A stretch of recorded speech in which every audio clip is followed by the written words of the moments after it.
Si estás escribiendo para averiguar qué piensas, entonces vas a usar lo que piensas para guiar tu acción, y la consecuencia de eso será cómo resulta tu vida. Así que hablo muy en serio sobre lo que escribo, porque sé cuál es el camino.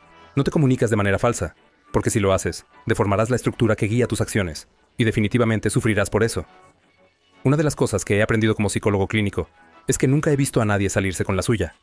Digamos que lo haces. Sí, lo crees, hombre. Espera 5 años, 7 años. Volverá. Eso es karma. Es más como... Creo que es la misma idea. No tienes el poder de manipular la realidad. ¿Cómo? Tienes el poder de traer la realidad. En cierto sentido, porque te enfrentas a la potencialidad. Y a través de tu acción y tu intención comunicativa, conviertes la potencialidad en realidad. Entonces, ¿no crees que los visionarios e influencers tienen la capacidad de doblar la realidad? No creo que lo manipulen. Puedes traer cosas nuevas a la existencia, pero no puedes salirte con una falsedad, ni con un pensamiento débil, porque no puedes salirte con una acción inapropiada. Simplemente no funciona. Quiero decir, uno de los temas en mis escritos es el peligro de la falsedad, y a cualquier nivel. Es como, si dices la verdad en la medida en que puedas, o al menos no mientas, entonces tienes la realidad de tu lado. Tienes que decidir, ¿quieres la realidad de tu lado o quieres la realidad en tu contra? No recomendaría tener toda la realidad en tu contra, porque no vas a ganar, te vas a quedar aplastado. ¿Necesitas motivación? Mira un top 10 con Nación Creer. Hola, soy Evan Carmichael y hago estos videos porque probablemente eres la persona más ambiciosa en tu círculo, pero sabes que puedes lograr más y obtienes ese empuje rodeándote de los mejores. Así que hoy aprendamos de uno de los mejores, Jordan Peterson, y mi opinión sobre sus 50 principales reglas para el éxito. Disfruta. Se nos presentan desafíos, y que en cierto sentido esos se interpretan mejor como pruebas de nuestra capacidad ética. Entonces, lo que Jung pensaba, su idea era algo así, que al principio del tiempo, las personas estaban inconscientes, y que la conciencia surgió con todas sus catástrofes, como la conciencia de la muerte, por ejemplo. Y una forma de liberarse de la carga de la conciencia era regresar a la inconsciencia. Puedes lograrlo con alcohol. Puedes hacerlo siendo dependiente. Puedes hacerlo al no madurar. Rechazas la carga de la conciencia volviéndote inconsciente de nuevo. Pero hay otra manera de avanzar, que es volverte aún más consciente. Entonces, la idea sería que un poco de conciencia es como una enfermedad.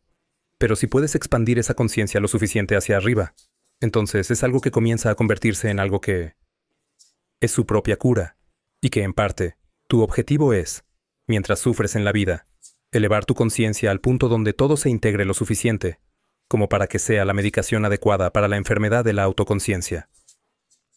Es una cosa vivir adecuadamente, y eso no es algo trivial, pero es otra cosa poder articularse y ser capaz de negociar. Y en general, no hay nada de eso que no sea ventajoso. E incluso las personas introvertidas y ansiosas pueden aprender a hacer eso. ¿Sabes? Son habilidades que se pueden aprender. No es fácil, pero se puede lograr. También puedes hablar con cuidado, ¿sabes? Y escuchar lo que estás diciendo, y solo intentar decir cosas que crees que son verdaderas. Eso también es increíblemente útil. Tienes que sentirlo. Como, ¿esto es realmente lo que creo? ¿O lo estoy diciendo? Bueno, porque quiero quedar bien, o quiero dominar, o quiero expresar de manera indirecta una emoción que soy demasiado cobarde para enfrentar directamente, o estoy siendo manipulativo.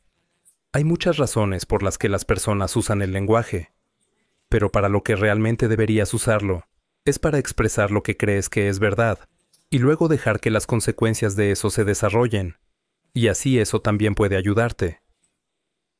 Las verdades simples declaradas directamente pueden ser muy poderosas. No necesitas mucha fluidez verbal en esas circunstancias, si hay evidencia de fortaleza de carácter detrás. Mira, es bueno para ti tomar tu lugar en el mundo. Ten algo de ambición. Ten una visión, ten un objetivo, ten una estrategia. Intenta ser una buena persona, no porque sea tu deber precisamente, sino porque es la forma correcta de vivir. Estamos en peligro de socavar todo eso, y no es bueno para la gente. Una de las cosas que realmente he aprendido, por ejemplo, recientemente, es que hay una relación muy estrecha entre la aspiración y la responsabilidad. Así que digamos, bueno, la primera pregunta podría ser, ¿necesitas aspirar a algo? Y la respuesta es bueno, sí, porque tienes que hacer algo. No puedes, si solo te quedas sentado ahí, morirás. No puedes simplemente quedarte sentado. Tienes que salir al mundo y actuar. Bien, entonces, ¿actuar hacia qué? Cualquier cosa que sea tu aspiración. Tienes que tener un objetivo. ¿Cuál debería ser el objetivo? Pues, debería ser algo que valga la pena hacer, digamos. ¿Por qué hacer algo que no sientes que vale la pena hacerlo? ¿Qué crees que vale la pena hacer?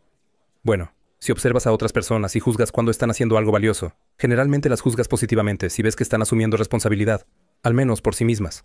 ¿Qué? ¿Quieres ser completamente inútil para que otras personas tengan que cuidarte? Eso es bastante patético. Y tal vez podrías organizarte para cuidarte a ti mismo y a tu familia, y tal vez incluso podrías hacerlo mejor y cuidar de ti, de tu familia y de tu comunidad. Además, para asegurarte de que realmente tomes acción después de ver este video, he diseñado una hoja de trabajo especial y gratuita solo para este video. La hoja de trabajo resaltará todas las lecciones aprendidas en este video, así como nuestras 3 enseñanzas y citas favoritas que te inspirarán a realmente hacer algo. La hoja de trabajo también te dará espacio para anotar cuáles son tus puntos clave y tu plan de acción específico para asegurarte de que estás obteniendo resultados. Si deseas la hoja de trabajo diseñada específicamente para este video, completamente gratis, hay un enlace en la descripción abajo. Haz clic en él y comienza a crear impulso en tu vida y tu negocio. Nos vemos. Hay muchas maneras de desafiar a la multitud, digamos. Quiero decir, podrías vivir tu vida como quieras vivirla.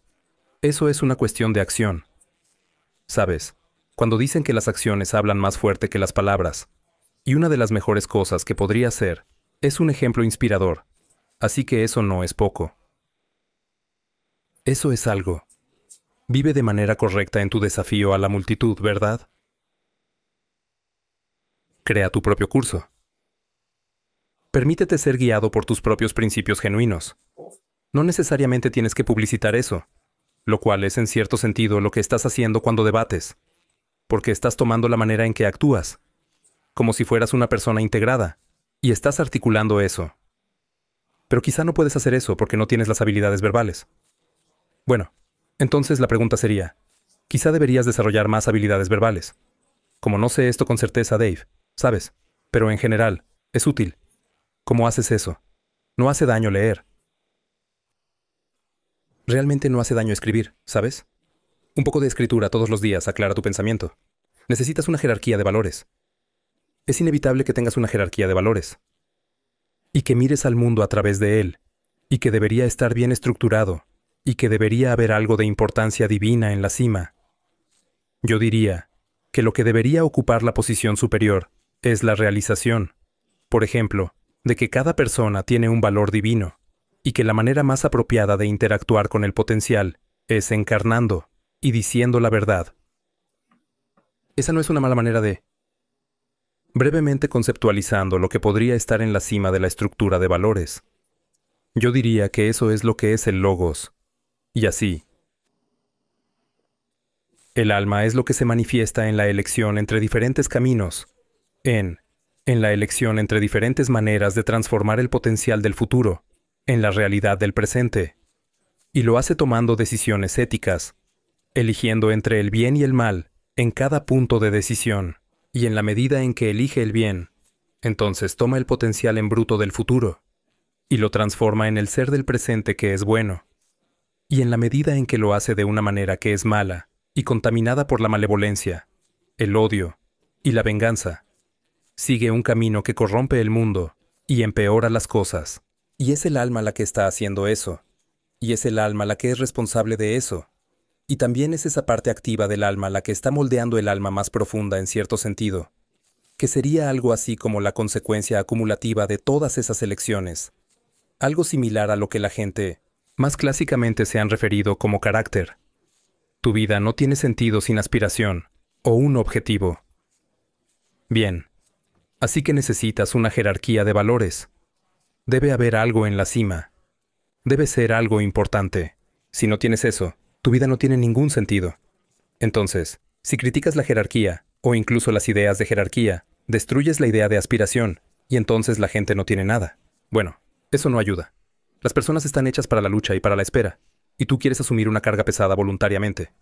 Trata de ponerte en forma. Mira lo que puedes hacer en el mundo mientras esperas morir.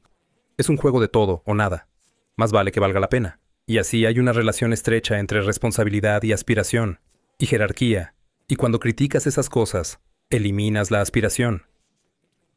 Tienes que negociar hasta llegar a la mejor solución que se pueda negociar, que no necesariamente es una solución perfecta, pero podría ser la mejor que se pueda lograr, y luego tienes que mantenerla hasta la próxima negociación, si te enojas durante las negociaciones.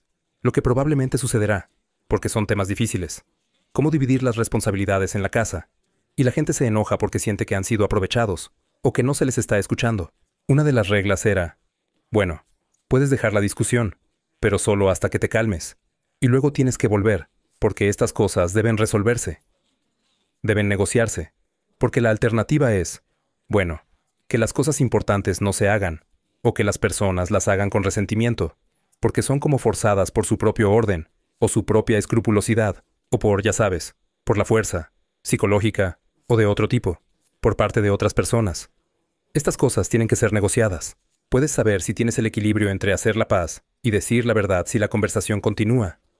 Y puede ser emocional, y lo será, y puede ser difícil, porque hay que tratar temas importantes, pero mientras las personas sigan en la conversación y comunicándose, entonces tienes el equilibrio correcto. ¿Sabes? Y podrías necesitar tomar un descanso. Quizás tengas que esperar hasta el día siguiente. Tal vez a veces cuando estás negociando algo que es difícil, tienes que ofrecerle a la otra persona la oportunidad de dormir sobre su decisión también. Lo que creo que es a menudo una muy buena idea, si tienes que tomar una decisión importante en tu vida. Es muy útil decirle a la persona con la que estás negociando, mira, estoy interesado en esto, y parece bueno, pero no voy a estar de acuerdo hasta que lo piense. Bueno, muchas cosas suceden cuando duermes. Organizas tu cerebro cuando duermes, al menos en la medida en que puedes organizarlo. Y a menudo puedes ser más firme o más dudoso sobre una decisión si duermes antes de tomarla. Necesitas un significado para sostenerte a través de las vicisitudes de la vida. Bien, bueno, intenta debatir eso. Es como, ¿la vida es dolorosa? Sí. ¿Provoca ansiedad? Sí. ¿Es incierta? Sí. ¿Es doloroso hasta el punto de no soportarlo a veces? Sí. Es difícil. Todos están de acuerdo en eso. Ahora, podrían discrepar sobre cuán difícil es, pero eso no importa. El punto central se mantiene. ¿Qué pasa si crees que todo eso es inútil? Bueno, eso no parece muy útil, ¿de acuerdo? Entonces, necesitas un significado que te sustente. Bueno, ¿dónde encuentras eso? Bueno, generalmente lo encuentras en la responsabilidad hacia ti mismo y hacia otras personas. Algo que aprendí, por ejemplo, de Jean Piaget, él lo llamó un estado equilibrado. Y un estado equilibrado es como un juego que todos quieren jugar. Y así, si organizas tu hogar adecuadamente, entonces es un juego en el que todos participan voluntariamente.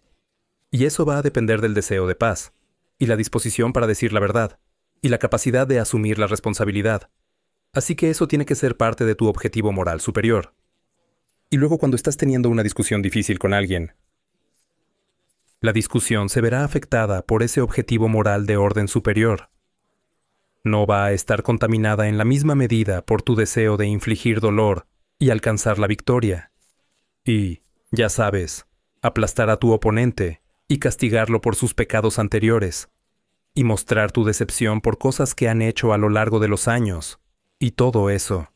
Es difícil decir qué significa el alma metafísicamente, porque, ya sabes, más allá de los límites de un solo ser humano, sí tenemos esta sensación de que el alma puede expandirse hacia algo que es mayor que, bueno, mayor de lo que ha sido. Tiene esta capacidad de crecimiento. Y sí tenemos la sensación de que el alma puede expandirse hasta el punto en que está iluminada, por falta de una mejor palabra, que está trabajando tan eficientemente como sea posible para transformar todo lo que es innecesariamente doloroso y malévolo en el mundo en algo positivo y bueno, y lo hace como consecuencia de enfrentar al mundo con valentía y verdad. Y yo creo que eso es correcto. Y creo que eso significa que el alma participa en algo eterno, que es el intento del ser de transformar lo que es innecesariamente doloroso y malévolo en lo que es bueno, y que los seres humanos realmente participan en ello, y que esa es parte de la razón por la que nuestra antigua tradición insiste en que estamos hechos a imagen de Dios, y creo que es un error subestimar la importancia de eso, porque no creo que se pueda vivir una vida de suficiente profundidad para protegerse de ser corrompido por el sufrimiento de la malevolencia, sin adoptar una responsabilidad que esté acorde con ese conjunto de ideas. Creo que, o bien tú oriéntate hacia arriba, sabes, a la estrella sobre el horizonte, y trata desesperadamente de mejorar la estructura del ser, o trabajas en sentido contrario y empeoras las cosas. No creo que haya un término medio. De hecho, en la medida en que hay un término medio, se inclina hacia lo negativo, porque las personas que intentan ocupar el término medio, intentan, generalmente, tratar de acumular el beneficio, digamos, sin asumir ningún riesgo, y eso no es aceptable, ni útil. Así que, eso es un alma para mí. Si estás teniendo una discusión con alguien, y están hablando de cosas que no tienen esas características, ¿verdad? Que no han hecho personales, entonces la conversación casi nunca es interesante. Es porque la persona realmente son un cascarón vacío, a través del cual ideología, clichés y eslóganes están fluyendo. No hay nada de eso que sea convincente, porque no ves la lucha. No ves que la otra persona ha luchado con las ideas y ha llegado a sus propias conclusiones únicas. Y es realmente en esa mezcla de lo abstracto y lo particular donde se encuentra la sabiduría convincente. Y así. Y luego, concretamente hablando, bueno, hay formas de ganar tu conocimiento, y parte de eso es reformularlo con tus propias palabras. Eso es pensarlo bien, ¿verdad? Y discutirlo hasta que lo tienes a mano. Puedes hablar de ello, y puedes generalizar a partir de ello porque realmente lo entiendes. Pero una gran parte de eso también es ponerlo en práctica, y derivar tus propias conclusiones como consecuencia. Y algo de eso se puede hacer con debate. Es como, aquí hay una idea con la que me encontré. Y aquí está la idea. Y esto es lo que creo que significa. Y así creo que cambiaría las cosas si la llevara a la práctica. Así entiendo esta idea. ¿Y qué opinas de eso? Como, eso es un buen debate o discusión. ¿Sabes? Porque entonces la otra persona puede decir, bueno, realmente no estoy de acuerdo con la forma en que lo formulaste, o no estoy de acuerdo con tus conclusiones. Y con suerte es una discusión real, y no solo una competencia de superioridad, ya sabes, porque ese es un juego bastante aburrido. Cuando intentas guiar a las personas hacia adelante fuera de la oscuridad, digamos, fuera de la ansiedad y la depresión y la desesperación, y el resentimiento y la amargura y la ira, y todas esas cosas, catastrófico. Interacciones con tu familia. Es que les haces dejar de evitar enfrentar las cosas terribles que tienen frente a ellos, ¿verdad? Entonces, básicamente, lo que haces en lugar de decirles, ¿sabes todas esas cosas terribles que están sucediendo? Solo ignóralas y encuentra algo de paz, ¿cierto? Aleja tu mente de eso. Eso no es lo que dices. Dices, date la vuelta y míralas aún más de lo que has estado mirando. Es un consejo muy paradójico, pero de todas las cosas que han demostrado ayudar a las personas, con su recuperación y avance hacia la salud mental, eso está, como, en la parte superior de la lista. Confrontación voluntaria con aquello que temes, o incluso lo que desprecias, para el caso. Y así, Jung tenía un axioma que derivó de El alquimista, que era. Eso significaba, más o menos, lo que más necesitas se encontrará donde menos quieres mirar. ¿Qué es? Hombre, sí. Bueno, esa fue también su explicación de por qué las personas no estaban iluminadas. Porque piensas, bueno, el enfoque de California hacia la iluminación, por así decirlo, ¿sabes? Un poco satíricamente, es seguir tu felicidad. Es como, bueno, eso es fácil. Si ese fuera el caso, todos estarían iluminados. Pero el enfoque junguiano es, no. Haz lo que tiene significado y presta atención. Sigue la verdad, y te llevará al peor lugar que puedas imaginar. Y entonces quizás haya alguna oportunidad de iluminación. El alma es también el centro del mundo, lo cual es una proposición aterradora, y no fácil de comprender. El trabajo de Solzhenitsyn en el archipiélago Gulag es particularmente esclarecedor en este sentido, porque insistió en que era una preconcepción de nuestro patrimonio judeocristiano, de que cada persona era un centro del cosmos, y puedes pensar en eso como un centro de conciencia, ¿verdad? Un centro desde el cual el ser mismo no solo se refleja, sino también se genera. Y fue Solzhenitsyn, su creencia y también la de Dostoyevsky, y creo que Jung hubiera estado de acuerdo con esto, y Nietzsche también, en ese sentido, que de alguna manera que no comprendemos, porque no entendemos bien la estructura del mundo. El resultado del mundo depende de nuestras elecciones, igualmente, de todas nuestras elecciones. Y sé que eso es cierto, o siento que es cierto. Es parte de la doctrina que cada persona tiene un valor intrínseco e igual. Parte de esa doctrina es que cada persona tiene responsabilidad intrínseca e igual, y que todos somos capaces de generar una buena cantidad de infierno a nuestro alrededor y para otras personas. Pero también somos capaces de generar una enorme cantidad de bien, y que el destino del mundo mientras avanza a través de la eternidad es en realidad una consecuencia de las decisiones éticas de cada uno de nosotros. Es una idea aterradora. No es de extrañar que la gente huya de ella hacia el hedonismo, digamos, y la ideología, porque es una posibilidad aterradora de que las decisiones que tomas día a día, o no logras tomar, tienen este profundo y duradero efecto en la estructura de la realidad. Pero realmente no veo ninguna salida a esa conclusión. Compárate a ti mismo con quien eras ayer, no con quien alguien más es hoy. Y la razón por la que escribí eso fue porque tenía este cliente hace 10 años.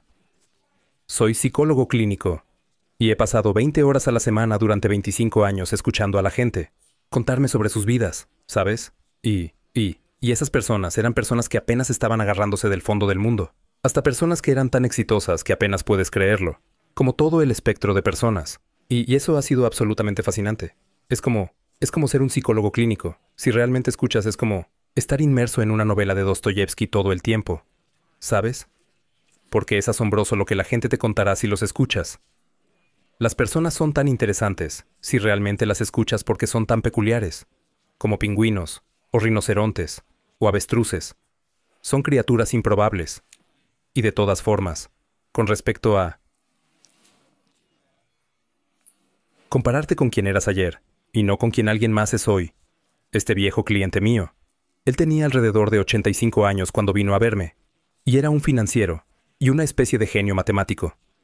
Hacía estos pequeños colgantes de un símbolo matemático de la ecuación más hermosa que se haya escrito, y los hacía de oro, y los repartía. Y él había estudiado psicología cuando era joven, y me presentó este concepto que yo no conocía llamado la distribución de Pareto, que, verás, me habían enseñado como psicólogo que la mayoría de las características humanas se distribuían normalmente. Entonces, la mayoría de las personas eran promedio, y algunas personas eran extremas. Eso es una distribución de Pareto, o una distribución normal. La inteligencia es así, y la altura. Hay más personas de altura promedio que muy altas, o muy bajas, y el peso es así. Y muchas cosas se distribuyen normalmente, y los psicólogos tienden a asumir que todo lo es, pero no lo es. Los productos creativos se distribuyen en una distribución de Pareto, y eso es algo completamente diferente, y es realmente importante saber esto. Es otro hecho fundamental, cuyo conocimiento puede, en cierta forma, transformar la manera en que conceptualizas, digamos, el panorama político. Así que, aquí hay un ejemplo de la distribución de Pareto. Hay una regla general que si diriges una empresa, el 20% de tus empleados hacen el 80% del trabajo, o que el 20% de tus clientes son responsables del 80% de tus ventas. Lo mismo. Pero esa no es exactamente la regla. La regla es peor que eso. La regla es, en un dominio dado, la raíz cuadrada del número de personas que operan en ese dominio realizan la mitad del trabajo productivo. Así que piensas, bueno, tienes 10 empleados. 3 de ellos hacen la mitad del trabajo. Es como, de acuerdo. ¿Qué pasa si tienes 100 empleados? Entonces, 10 de ellos hacen la mitad del trabajo. ¿Qué pasa si tienes 1000 empleados? Bueno, entonces son 30. Y si son 10.000 empleados, entonces son 100. Y esto resulta ser una regla bastante inquebrantable. Se aplica en muchísimas situaciones.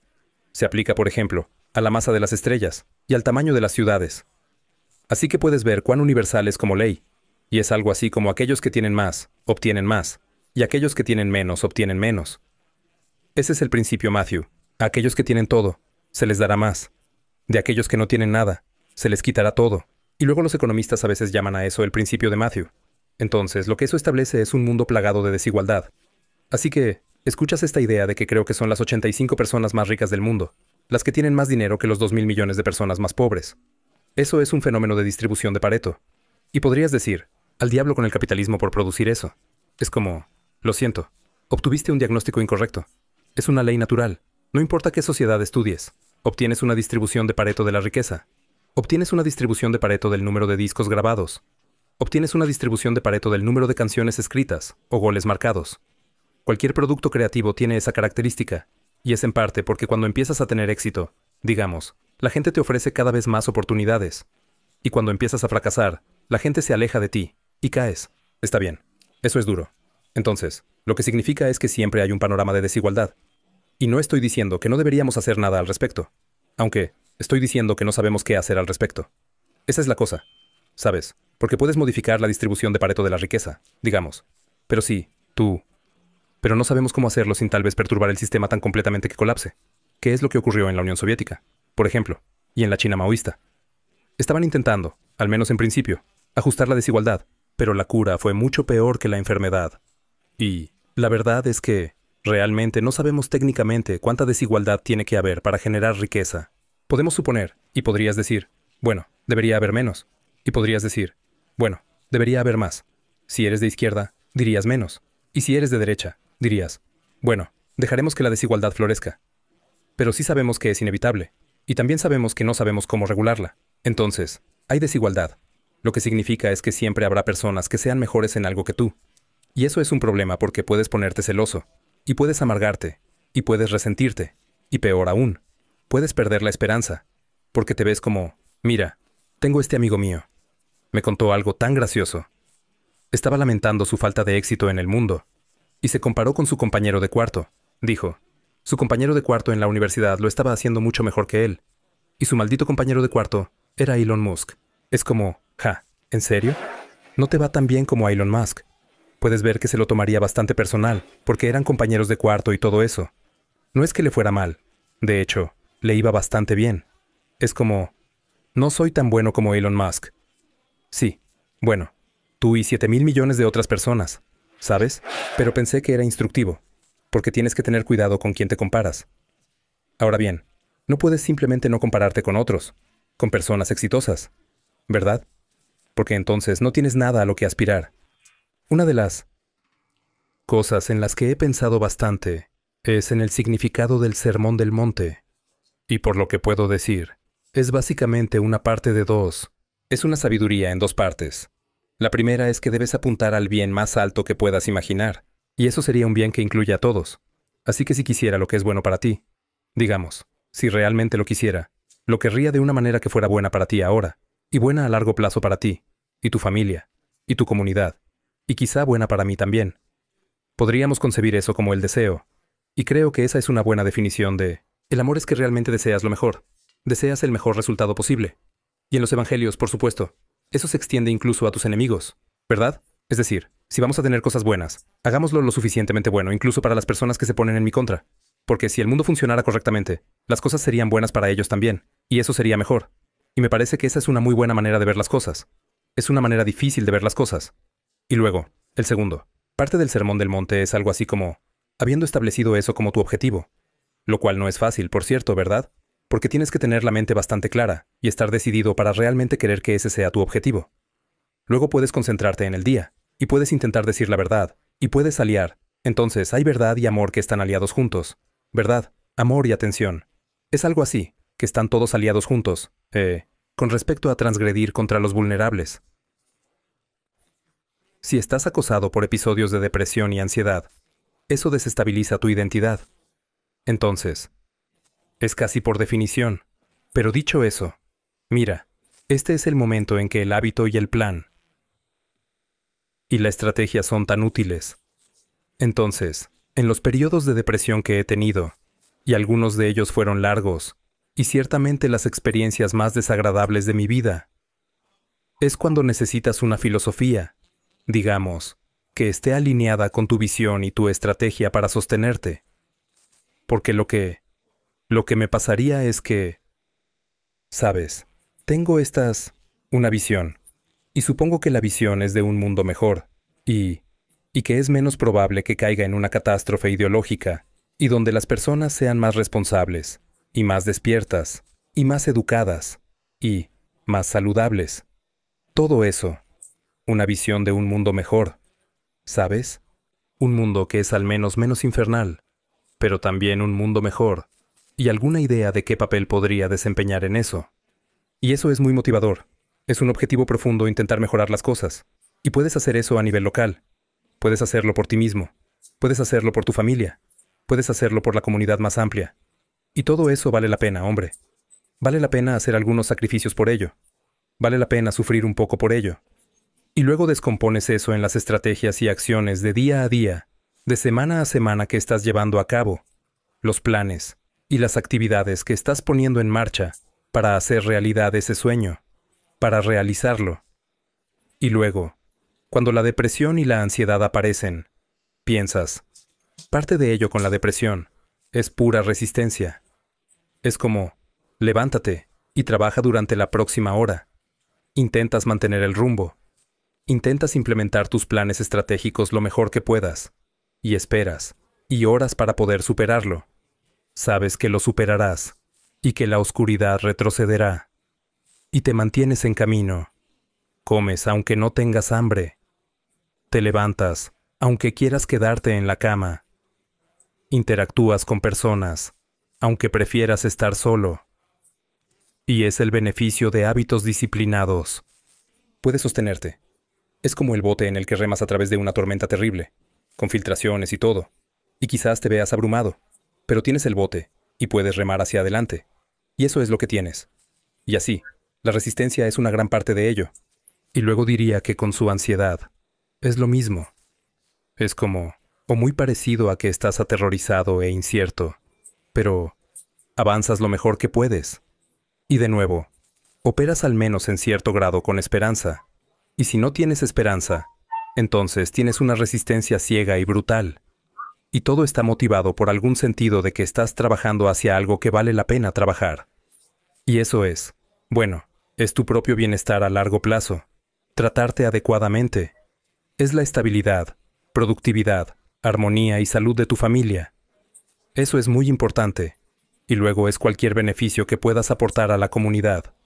Y si tienes que avanzar cojeando y arrastrarte para mantener ese camino, que así sea porque es mejor que la alternativa.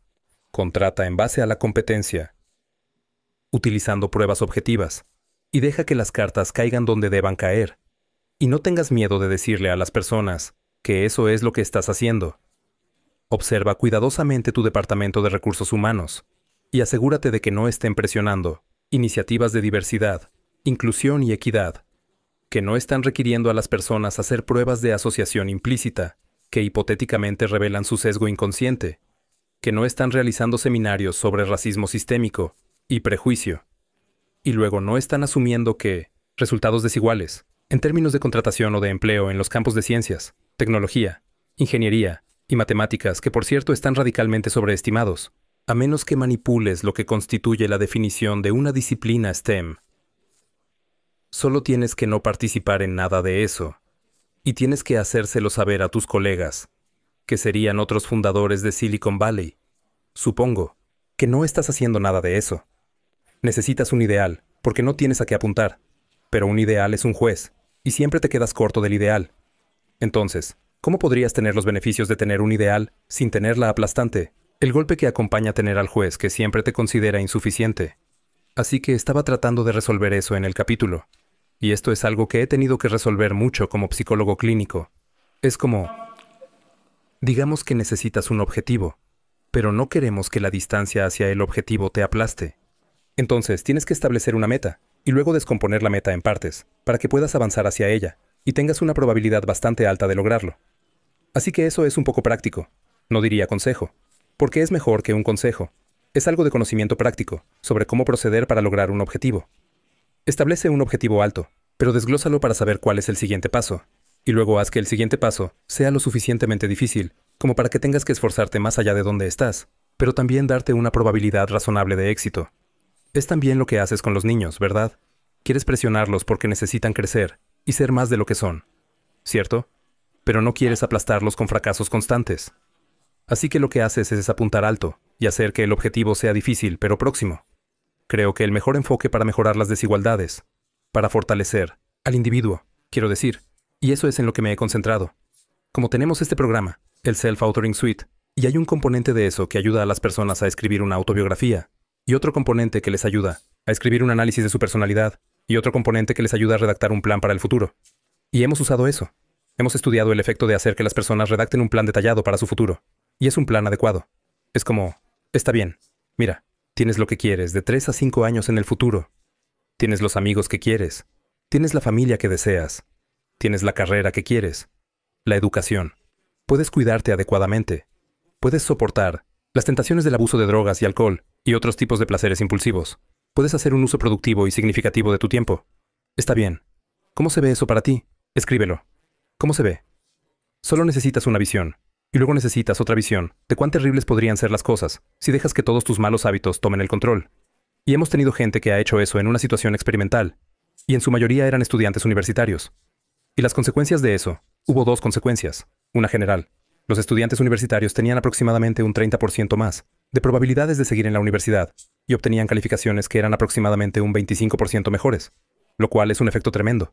Pero aún más interesante, y esto es lo más genial que creo que descubrimos alguna vez como, en nuestra investigación psicológica, hicimos esta investigación en Holanda, en la Universidad Erasmus, en Rotterdam, en la Escuela de Negocios de Rotterdam, e hicimos que estudiantes de negocios participaran en el programa de Autores del Futuro durante varios años.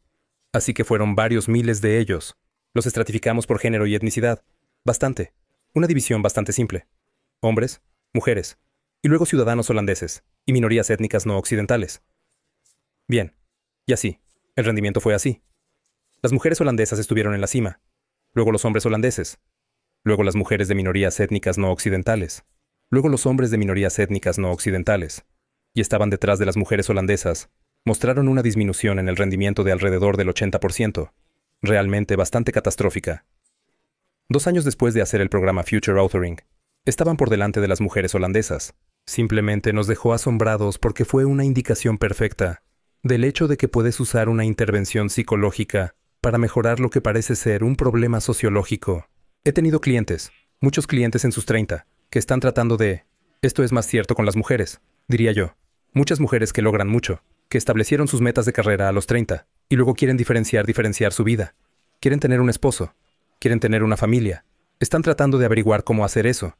Y una de las cosas que he notado, alrededor de los 30, realmente tienes que dejar de compararte en algunos aspectos con otras personas. Y la razón de eso es que las particularidades de tu vida son tan idiosincráticas que no hay nadie realmente tan parecido a ti. ¿Sabes? Porque los detalles de tu vida importan. Y tal vez te compares con alguna estrella de rock o algo así.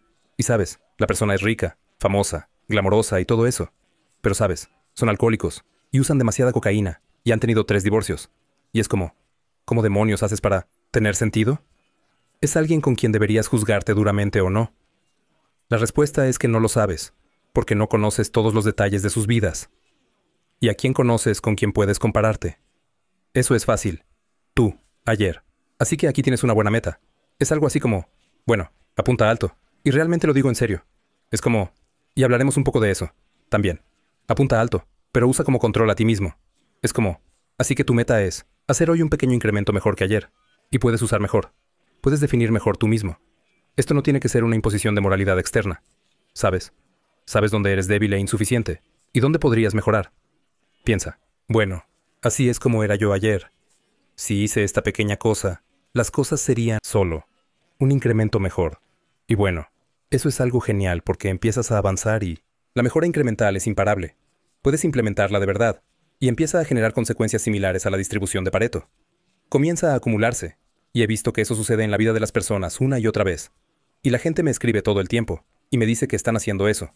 Pero he visto que sucede en la vida de las personas continuamente. Se proponen una meta que debería ser, ¿cómo podría concebir mi vida de manera que si tuviera esa vida, claramente valdría la pena vivirla, para no tener que ser amargado, resentido, engañoso, arrogante y vengativo? Actúas las cosas que harías cuando estás normal, incluso cuando estás deprimido. ¿Sabes? ¿No quieres ver a la gente? Bueno, no importa. Vas a verlos porque es mejor que no verlos.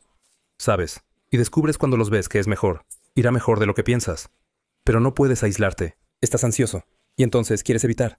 No quieres salir y prefieres quedarte en casa y sentarte en la silla y solo quedarte ahí, como congelado. Es como, no puedes hacer eso. Tienes que salir y hacer las compras y salir a tomar un café y todas esas cosas. No importa si las disfrutas, importa que lo hagas porque eso es lo que haces. Eso es lo que haces para mantener tu salud. No recomiendes ningún cambio por el que no estarías dispuesto a sufrir si fallara.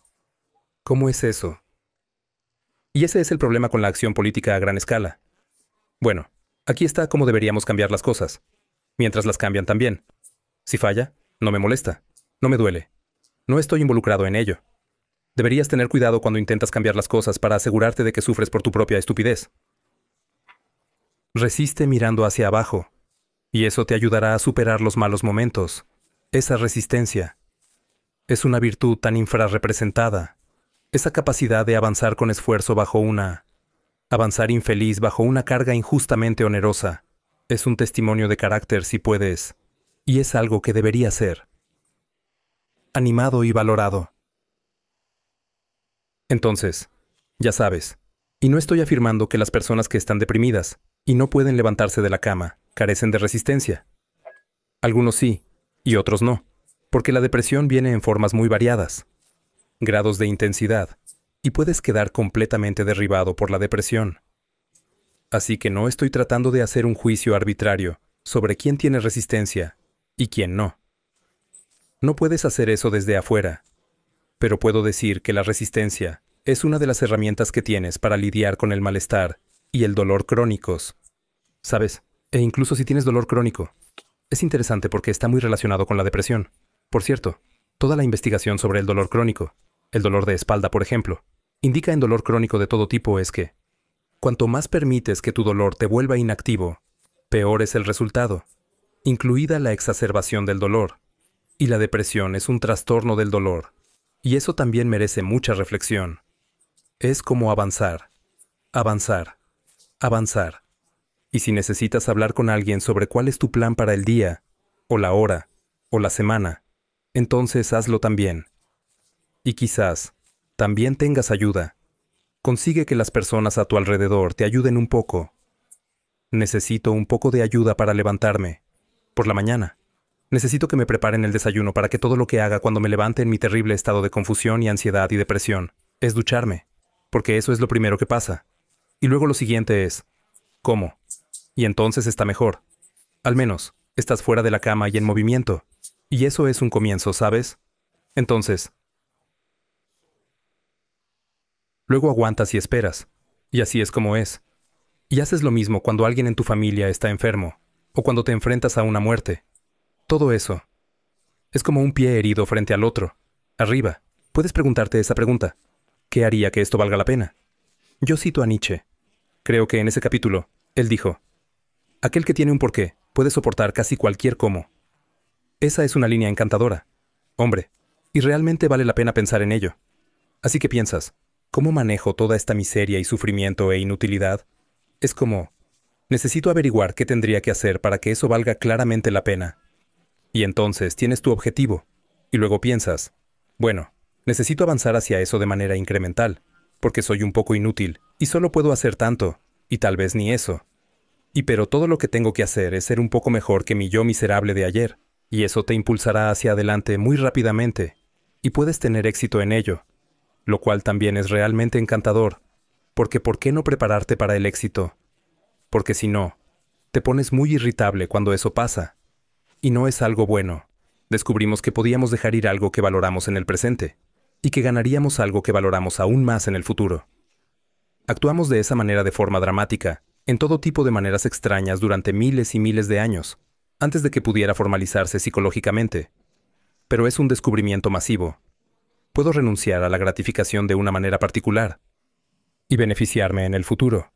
Así que puedo compartir las ganancias de mi casa, y acumulo comida futura en forma de reputación. Y los favores que he debido, ahora me los deben otras personas. Es un descubrimiento enorme. Una de las cosas que he aprendido, si tienes una disputa con alguien, y necesita resolverse, y tal vez ellos necesitan cambiar más que tú, y eso no siempre es el caso, porque a veces la resolución requiere un cambio de tu parte. Pero digamos que ellos tienen que ser derrotados en cierto sentido, en comparación contigo. No quieres derrotarlos más de lo necesario, ¿sabes? Es como, no derribas a tu oponente al suelo y luego saltas sobre él 3 o 4 veces en triunfo, ¿sabes? Los sujetas y luego los sueltas. Fuerza mínima necesaria, porque cualquier cosa más que eso solo produce una contrarreacción. Y entonces,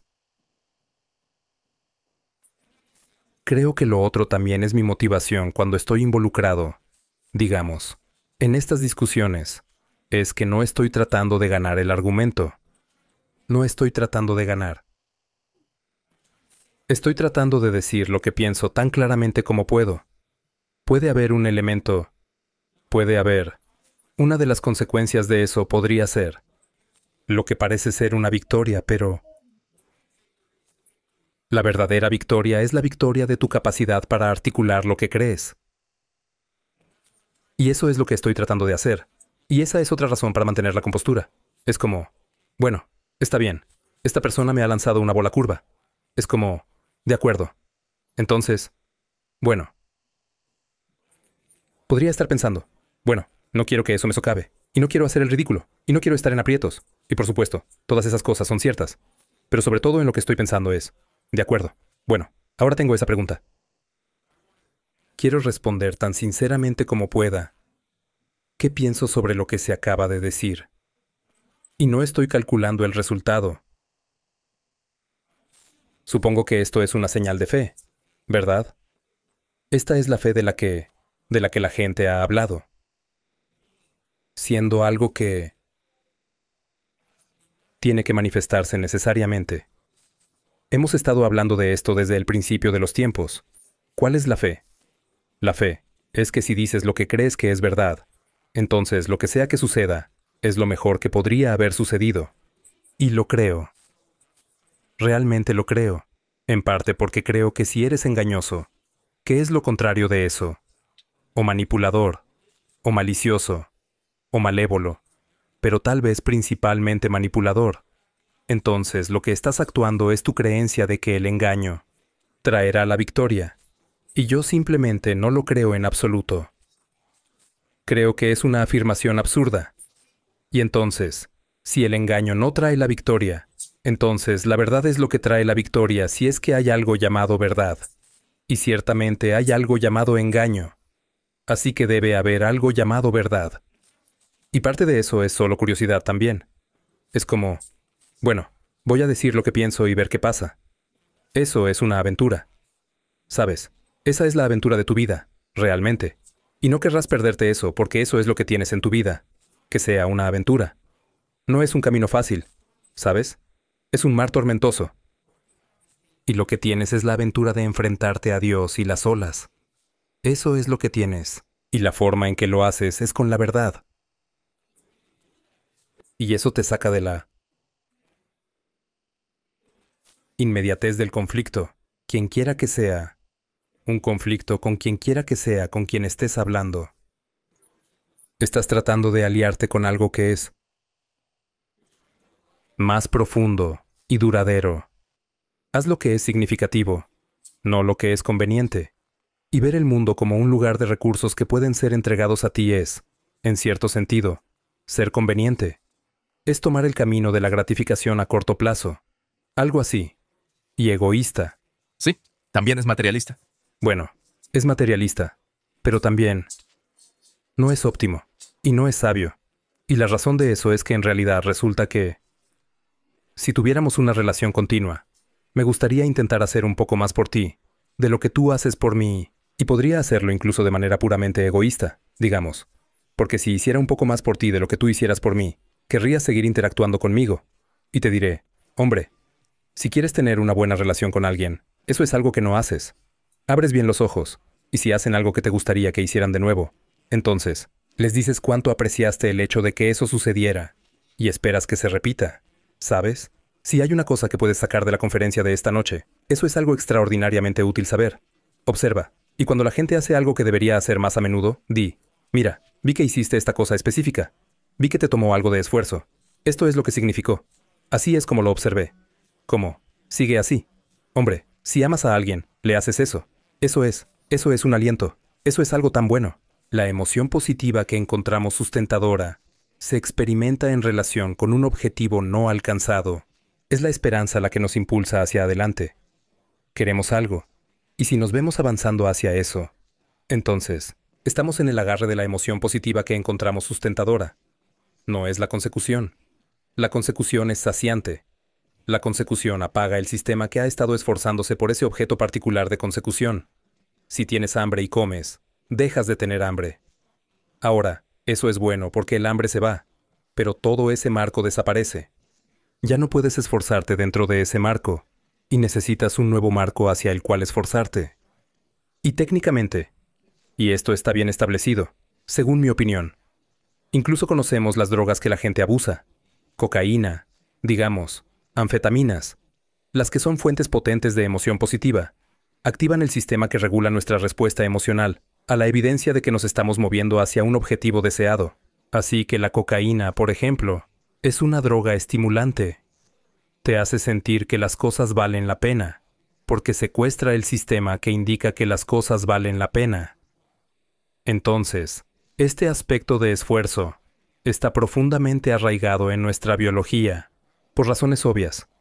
Mucha gente no lee porque tiene miedo de los libros. Los libros no son sus amigos. Así que, podrías querer conseguir algunos libros y hacerlos tus amigos. Puedes empezar con libros más simples, como novelas. Hay muchas buenas novelas escritas para adolescentes y niños. Es bastante directo. Podrías empezar por ahí. Si te interesa la filosofía, hay muchas guías simples como la guía para idiotas a diferentes temas o una guía para principiantes. Leo esas cosas todo el tiempo cuando estoy investigando un nuevo tema. ¿Sabes? Comienzo con el material introductorio y hago tiempo para leer. Y eso fue algo que se fomentó en mi familia. Como siempre leía antes de ir a dormir. Leía. Y yo todavía lo hago. Un poco menos, porque me distraigo mucho con las redes sociales. Pero reservas un poco de tiempo cada día para leer. Y para mí, siempre era justo antes de irme a la cama.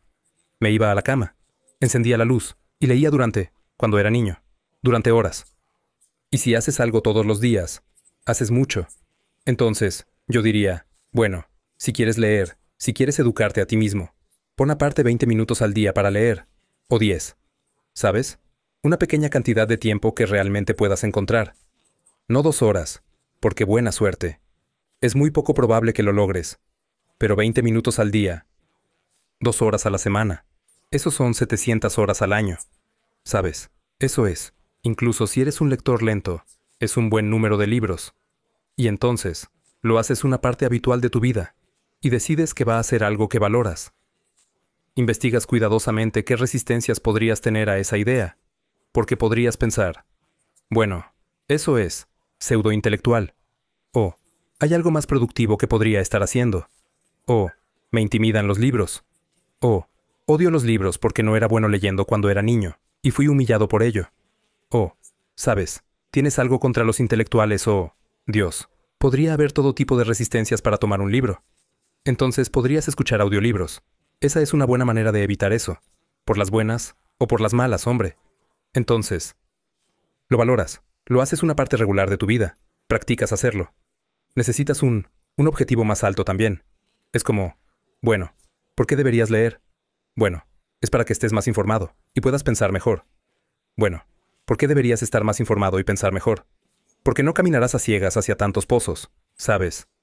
Podrás negociar mejor en tu vida porque estarás más informado y serás más fluido verbalmente y tendrás un mejor sentido de cómo funciona el mundo y podrás mantenerte en las conversaciones y eso te hará más seguro. Todas esas son razones increíblemente buenas. Ser altamente culto es una ventaja increíblemente enorme. Enorme. Ventaja práctica, ¿sabes? Y no debería subestimarse. Ya sabía que era un monstruo bastante decente para cuando tuve hijos. Y pensé, bueno, mi hijo es pequeño, ¿sabes? Como un bebé, o de 2 años. Es como, soy un monstruo horrible, y entonces, hay un problema de poder desigual aquí. Será mejor que no deje que ese niño haga algo que realmente me enoje. Ahora de vez en cuando escuchas sobre algo horrible que sucede. Cuando estaba en Boston hace años, leí sobre una mujer que había sumergido los brazos de su hija de 2 años en agua hirviendo. Piensas, bueno, ¿cómo puede suceder eso? Es como, bueno, probablemente estaba de resaca. Probablemente acaba de perder su trabajo. Probablemente estaba desesperada de 6 formas diferentes. Probablemente no tenía ninguna estrategia disciplinaria decente para los niños. Probablemente no tenía a nadie que la ayudara.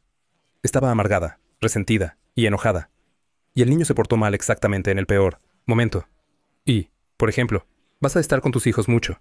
Así que quizá quieras hacer que no se comporten mal en el momento menos indicado, porque todo el infierno puede desatarse si pueden. Y no quería que eso sucediera. Y sabía que era fácil para la gente odiar a sus hijos, aunque ellos dicen que los quieren todo el tiempo. Vi muy pocas pruebas de eso en muchas situaciones, así que una de las cosas es que tienes una afinidad natural por los niños, y aún más poderosa por tus propios hijos. Así que eso es un buen comienzo. Pero no quieres ponerlos en tu contra como enemigos. No quieres permitirles participar en ese tipo de desafío jerárquico que te hace estar irritable y resentido. Eso no es una buena idea. Y si las cosas que hacen te hacen que no te gusten, la probabilidad de que hagan que a otras personas tampoco les gusten es extraordinariamente alta. Así que puedes consultar tu propia irritabilidad y puedes decir, solía decirles esto a mis hijos, ¿sabes? Cuando tenían 3 o 4 años. Les decía, miren, no estoy de muy buen humor y es probable que sea irrazonable, así que sería mejor si se van a su habitación a jugar un rato. Es como, me caes bien, eres un gran niño, pero vete de aquí por un rato, ¿sabes? Y estaban bien con eso. Ya los habíamos enseñado, en ese momento, a poder ir a jugar solos en su habitación, ¿sabes? Que es algo que un niño debería poder hacer de todos modos, pero necesitas saber qué tipo de monstruo eres si vas a ser un buen padre. Y si piensas, oh, no soy un monstruo, es como, oh, sí lo eres. Eres simplemente un monstruo increíblemente inconsciente. Y eso es realmente lo peor. Entonces, y luego la otra cosa sobre ese capítulo, es que hay una idea en él. Y es una idea que creo está bien respaldada por la literatura relevante, que es que tu trabajo fundamental como padre, especialmente de un niño de 0 a 4 años, es hacer que ese niño sea extremadamente deseable socialmente. Entonces, eres un padre exitoso si, cuando tu hijo tiene 4 años, todo tipo de otros niños quieren jugar con él o ella. Eso es, como si quisieras un indicativo de si has tenido éxito o no. Eso es todo. Ahora bien, a algunos niños les resulta mucho más difícil llevarse bien que a otros, y algunos niños tienen más dificultad para jugar. Y no estoy diciendo que todos los padres que tienen un hijo que no es popular a los 4 años es culpable de eso. No estoy diciendo eso. Estoy diciendo lo contrario, que puedes estar seguro de que has tenido éxito si tu hijo es, no exactamente popular, pero deseado como compañero de juegos. Y entonces piensas, bueno, ¿qué has hecho por tu hijo? Bueno, has abierto todo el mundo de los niños, así que porque saben cómo jugar, lo cual es un conocimiento muy profundo, y se empieza a inculcar probablemente al pecho, y ciertamente en el curso de los juegos bruscos alrededor de los 2 años de edad. Es un conocimiento profundo y encarnado. Saben cómo jugar como un buen perro bien entrenado. Sabe cómo jugar. Conoces a un perro nuevo y haces así, y el perro hace así. Piensas, oh, ese perro, puedo hacer así, y no me va a morder, ¿verdad? Sabe cómo jugar. Un niño que está despierto y alerta es así. Como un niño bien socializado. ¿Sabes algo sobre los niños? Es que puedes hacer un pequeño gesto de juego a un niño de 4 años, y sonreirán de inmediato, y comenzarán a jugar enseguida. Y eso es lo que quieres para tus hijos. Y luego, a donde quiera que vayan, a otros niños les caen bien, y los incluirán en su juego. Y jugar es la forma en que los niños se desarrollan. Y así, si otros niños los incluyen en su juego, entonces los niños se desarrollan. Y los pobres niños que no lo hacen, no establecen amistades a los 4 años. La literatura sobre esto es completamente clara. Si tu hijo es un marginado a los 4 años, la probabilidad de que se pueda hacer algo es casi 0. No importa qué. Y odio ser tan directo al respecto. Pero yo conozco la literatura, y eso es lo que la literatura sugiere. Hay una parte del cerebro llamada el hipotálamo, y es muy, muy, muy antigua. La compartimos con prácticamente todos los animales que tienen un sistema nervioso. Se sitúa sobre la médula espinal. Evolutivamente hablando, es extremadamente antiguo, y la mitad de él gobierna la motivación fundamental. Así que gobierna el hambre, por ejemplo. Así que si tienes hambre, te detienes ante la existencia de algo que sacie tu apetito. Un sándwich de mantequilla de maní. Y luego estás feliz cuando te diriges hacia la cocina. Y luego tal vez te da sed y el hipotálamo hace eso. Y luego tal vez necesites ir al baño. O quizás tienes demasiado calor. El hipotálamo presenta estos pequeños marcos motivacionales. Y luego las emociones modulan tu movimiento hacia la meta establecida por estas motivaciones fundamentales. Pero eso es solo la mitad del hipotálamo. La otra mitad es el origen del sistema dopaminérgico, que media la búsqueda exploratoria y la emoción positiva. Y así, la forma en que nuestros cerebros están configurados muy por debajo del neocórtex, mucho, mucho más antiguo que eso. La posición por defecto es, si estás saciado en todas las dimensiones importantes, entonces tienes curiosidad y exploras. Bueno, ¿por qué? Bueno, porque podrías encontrar nuevos recursos que podrían usarse para saciar motivaciones fundamentales en el futuro. Así que esa impulsión heroica hacia lo desconocido es increíblemente arcaica y luego es regulado por el miedo y el dolor, ¿sabes? Así que entras en lo desconocido. Bueno, no quieres morir. Si te dañas, sientes dolor y quieres evitar el dolor, por lo que experimentas ansiedad. Estos son sistemas muy fundamentales y se reflejan en nuestras narrativas. Eso es esencialmente, por lo que puedo decir. ¿Por qué? El dragón atesora tesoros por todas partes. El dragón es una amalgama de estímulos depredadores. Y el fuego es una fuerza destructiva, pero también muy útil. Así que, el dragón es algo así como una entidad predatoria y destructiva. Podrías decir, bueno, ¿es eso real? Es como, bueno, sí, pero es una metacategoría. Es como si hubiera leones y rapaces y, lagartos, digamos, hace 60 millones de años cuando todavía estábamos en los árboles. La idea de que existe un metadepredador es una gran idea. Un metadepredador es lo que todos los depredadores tienen en común. Eso es un dragón. Bueno, ¿qué deberías hacer con un dragón? Bueno, evitarlo. Esa es una respuesta. Otra respuesta es quemarlo en su guarida para que no tenga dragones bebés. Y una respuesta aún más sofisticada es, bueno, enfréntalo. Tú puedes alimentar a tu familia con el cuerpo de un dragón. Es un tesoro. Hay un principio moral de orden superior que debe introducirse en la situación. Y más o menos describiste eso al principio de la pregunta porque dijiste, bueno, en parte lo que haces cuando pasas de un estado de adicción, desde una perspectiva psicológica, es moverse de un punto de vista de la gratificación del deseo inmediato. Y tal vez la acumulación de cosas como un marcador de éxito, a la noción de que, no, en realidad tienes un propósito más elevado. Y ese propósito más elevado involucra estar al servicio. Eso podría ser estar al servicio de ti mismo, lo que significa que ya no estarías adicto, porque esa no es una buena manera de estar al servicio de ti mismo, sino al servicio de ti mismo y de la comunidad en general, como quiera que la definas. Ese es un propósito de orden superior, y puede integrar tus motivaciones a un nivel que no te deja a merced del impulso. Ese propósito de una motivación de orden superior. Haces lo que puedes para mejorar las cosas a tu alrededor, a ti mismo, a tu familia, y luego lo que puedas gestionar en tu comunidad. Sabes, si te interesan los adictos a las drogas y los enfermos mentales, sabes que hay voluntariados. Podrías ofrecerte como voluntario. Podrías hablar con esas personas y escuchar, porque así descubrirías cuáles son sus problemas, y entonces tendrías una idea de cómo podrían ser ayudadas. ¿Sabes? Pero eso es algo difícil. No hay ayuda desde arriba. La adicción a las drogas y su combinación con enfermedades mentales son problemas increíblemente complicados. No hay soluciones simples. Entonces, y ni siquiera es necesariamente obvio que las personas que ves que son indigentes, adictas a las drogas y mentalmente enfermas no quieran ser ayudadas. A veces tienen problemas que son tan absolutamente abrumadores que no pueden ser ayudadas en ningún sentido real, ¿sabes? Como si están un esquizofrénico sin medicar, por ejemplo, con un problema de drogas. Scott, es simplemente una pesadilla. Es una pesadilla de complejidad insana, porque la esquizofrenia es muy difícil de manejar, incluso con medicación, porque los medicamentos que ayudan a las personas que son esquizofrénicas también tienden a deprimir su emoción positiva y disminuir su motivación, ¿sabes? Entonces, los medicamentos generalmente son útiles, y las guías de tratamiento adecuadas, si eres esquizofrénico, generalmente son mantenerse con la medicación, porque, a pesar de las consecuencias negativas de la medicación, que no son triviales, las consecuencias de no tomarla son peores, y eso es realmente un dilema sin opciones, ¿verdad? Es un poco de infierno en ambas direcciones, pero si realmente quieres saber, diría que ve a tomar algo, ponte en contacto con esas personas, escúchalas, y aprende cuáles son los problemas. Tal vez podrías empezar a ver qué podría ser útil.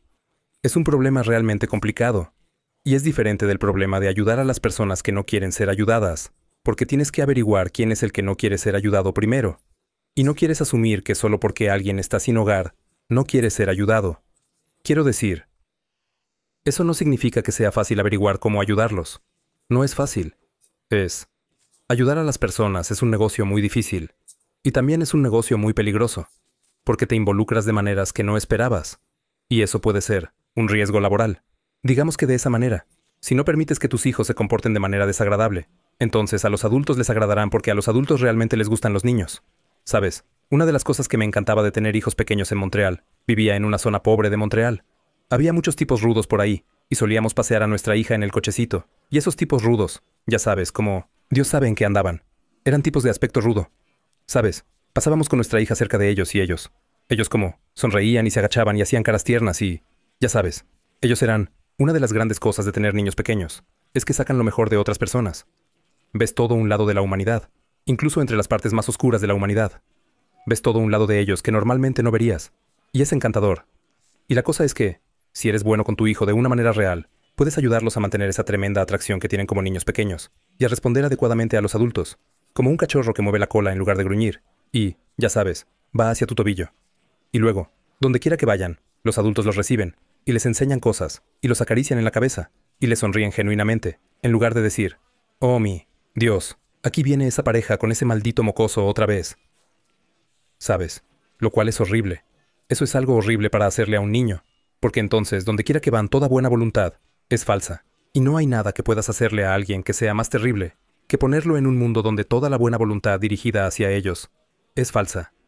Eso es algo terrible. Me tomé en serio lo que aprendí sobre lo que sucedió en la Segunda Guerra Mundial. Es como, wow, podemos ser realmente malos. Deberíamos hacer algo al respecto. Como que eso fue inaceptable. Bueno, ¿lo fue o no? ¿Qué tan inaceptable? ¿Fue de cambiarte la vida inaceptable? Más vale que sí. Si quieres que no vuelva a suceder. Y no es como si la próxima vez que suceda, haremos que la vez anterior parezca un picnic. Somos mucho más poderosos de lo que éramos. Sabes, estamos llegando al punto. Esto es algo de lo que Jung habló, especialmente cerca del final de su vida. Estamos volviéndonos tan poderosos que cada individuo es ahora una fuerza de un poder destructivo casi inimaginable, si así lo eligen. Ese poder va a seguir aumentando, y lo que eso significa es que el grado en el que cada uno de nosotros tiene su vida en orden va a ser algo de lo que el mundo dependerá cada vez más para su mantenimiento. ¿Cómo dejo de rumiar? Estos pensamientos son recurrentes y se relacionan con cada momento embarazoso que he tenido en mi vida. Soy una mujer de 76 años. Bueno, aquí tienes algo que podrías intentar. Escribe todo sobre lo que estás reflexionando.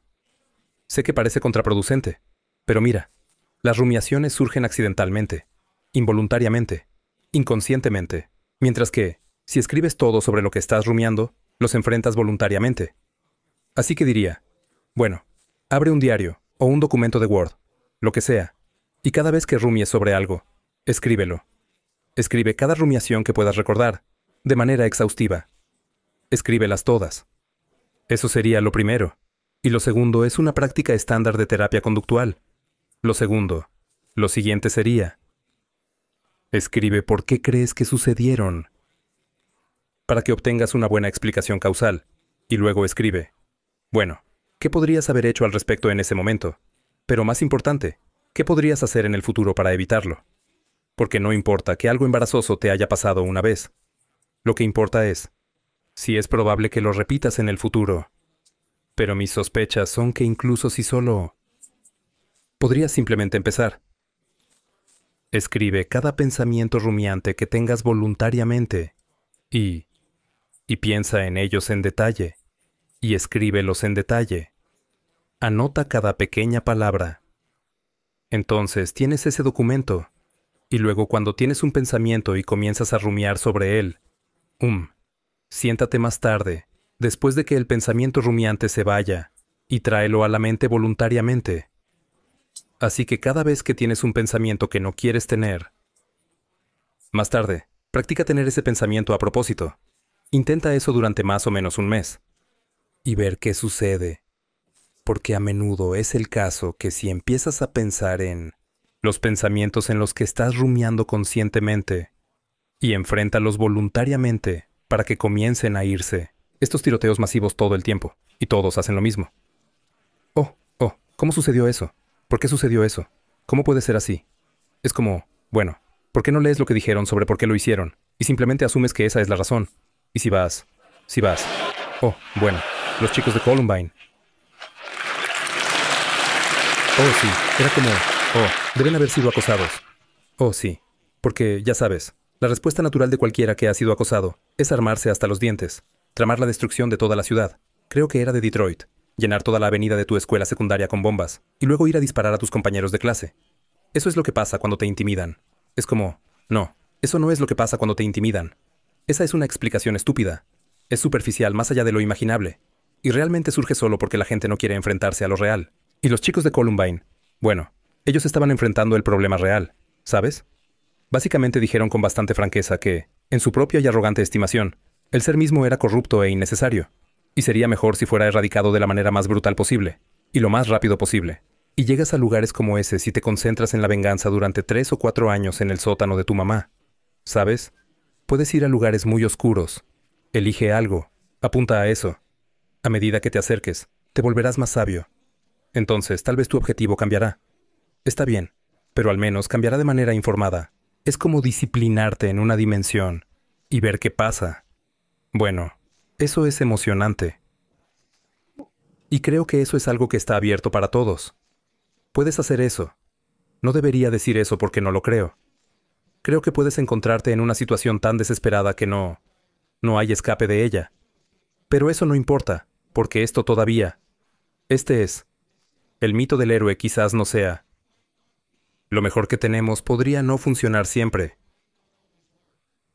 Pero sigue siendo lo mejor que tenemos. Y el hecho de que podría no funcionar no significa que debamos descartarlo. Sigue siendo lo mejor que tenemos. Quiero decir, todos mueren, y en cierto sentido fallamos. El hecho de que una sinfonía termine no significa que no valiera la pena escucharla. Supongamos que quieres arreglar tu casa, que en realidad es muy parecido a arreglarte a ti mismo, que es una metáfora de sueño muy común que eliges. Bueno, lo primero que quieres hacer es mirar alrededor y ver qué necesita ser arreglado. ¿Sabes? Y lo interesante de eso, y esto es similar a lo que hacen los comediantes, es que tan pronto como estás dispuesto a admitir, los comediantes miran un problema, y entonces inmediatamente lo superan, y hacen una broma al respecto. Pero, tan pronto como estás dispuesto a admitir que tienes un problema, entonces has contactado inmediatamente con la parte de ti mismo, que es al menos lo suficientemente fuerte para admitir que tienes un problema. Y así, tan pronto. El acto de admitir el problema es en realidad el primer paso para resolverlo. Entonces podrías decir, bueno, es un paso optimista, porque podrías decir, oh Dios mío, no puedo admitir que tengo un problema, porque ¿qué pasa si no puedo solucionarlo? Bueno, exactamente. Entonces tal vez no lo admitas. Si lo admites, al mismo tiempo estás admitiendo la posibilidad de que podrías solucionarlo. Y entonces realmente puede convertirse en algo optimista. Podrías decir, bueno, mi vida es horrible. Es como, está bien, pero estoy haciendo 50 cosas mal. Bueno, genial. Podría arreglar esas cosas, y entonces tal vez no sería tan horrible. He observado muy atentamente a las audiencias, y las he escuchado. Ver qué resuena y qué no. Y creo que el argumento básico que he estado planteando es que, bueno, que todos tenemos vidas difíciles, ¿sabes? Que la vida se caracteriza en gran parte por el sufrimiento, que hay un elemento inevitable de sufrimiento en la vida. Y obviamente eso está simbolizado en el cristianismo por la crucifixión, que es un símbolo muy duro, y no solo es la vida dolorosa. En parte, pero también está tocada por la malevolencia de cada uno de nosotros, y la malevolencia de nuestras creaciones sociales, o nuestras sociedades, e incluso, en cierto sentido, el tipo de malevolencia ciega de la naturaleza. Y así es una ocupación exigente para existir como un ser humano, y necesitas algo para sustentarte a través de eso. No es opcional, porque el precio de la existencia es tan alto que sin ese significado que sustenta, eso te corrompe, te amarga, y una vez que estás amargado, las cosas empeoran rápidamente. Te vuelves vengativo, y te enfadas, y te vuelves destructivo. Y entonces realmente no hay límite para eso.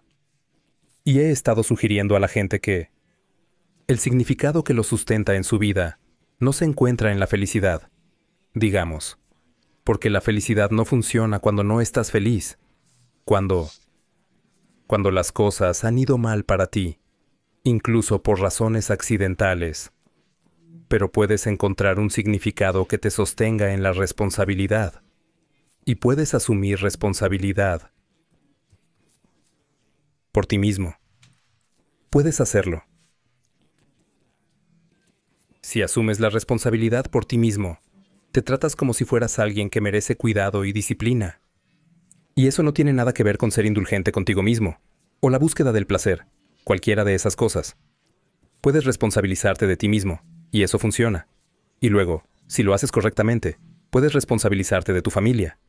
Y luego, si lo haces correctamente, puedes responsabilizarte de tu comunidad, y puedes continuar para cargarte, voluntariamente digamos, con un rango cada vez mayor de desafíos existenciales.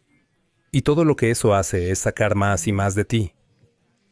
Y eso funciona como un antídoto contra la catástrofe de la vida. ¿Cuál es el mejor método para retener lo que lees y poder usarlo en una conversación? Oh, bueno.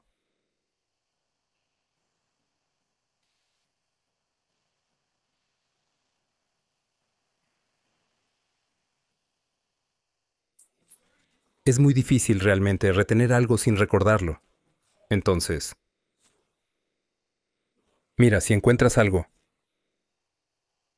y luego lo encuentras de nuevo, normalmente puedes reconocer que lo has encontrado antes. Esa es la memoria de reconocimiento.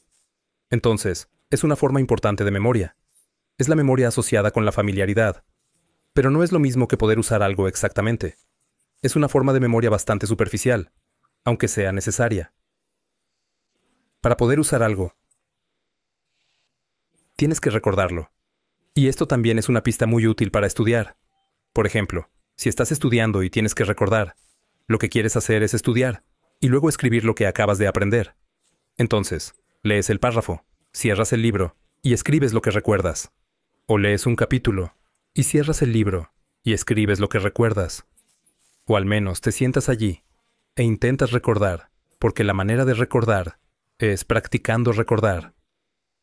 Bien, entonces, si estás leyendo y quieres usarlo en una conversación y tienes que pensar en lo que leíste, tienes que ponerlo en tus propias palabras. A menudo es útil cerrar el libro y escribirlo o asociarlo con algún problema que estás tratando de resolver actualmente. Tienes que tomar el conocimiento y hacerlo tuyo. Y luego eso altera la estructura a través de la cual ves el mundo. Y eso cambia la forma en que piensas, para que cuando tengas una conversación la próxima vez, tengas la conversación de una manera diferente. Así que simplemente leer no es suficiente. Tienes que leer, y pensar, y recordar. Y es el acto de recordar lo que produce el recuerdo. Y es ese acto de recordar lo que pone ese material a tu alcance. Por eso siempre se destaca la humildad en las grandes tradiciones religiosas. La humildad es precisamente eso. Es como si tuvieras que mirar por qué no eres tan bueno. Eso tiene que romper tu orgullo hasta cierto punto. Y tu arrogancia. Eso es genial porque si los rompes, entonces estás listo para aprender y puedes resolver tus problemas. Entonces, no hay nada en eso. Es un poco aplastante al principio, porque podrías pensar, oh Dios mío, realmente hay muchas cosas mal en mí. Sí, pero al menos estás en el camino para arreglarlas. Acabo de enterarme de que voy a tener una niña. Felicidades. ¿Qué puedo hacer para criarla para que piense por sí misma y no caiga en los modos de pensamiento propuestos por la cultura popular? Bueno, puedes dejar que piense por sí misma cuando es niña. Sabes, lo que haces es para que practique hacerlo.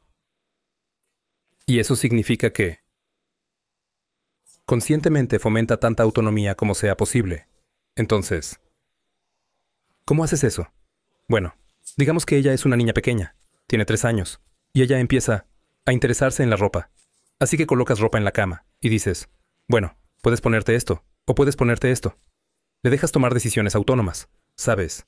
Y con los niños, no quieres dejarles elegir de un menú infinito. Quieres darles un menú limitado. Pero lo que quieres hacer con tu hija es permitirle tomar tantas decisiones como pueda, lo antes posible. ¿Sabes? Y eso no significa que los niños siempre sepan lo que es mejor para ellos mismos, ni ninguna tontería así. Solo significa que vas a fomentar su autonomía en cada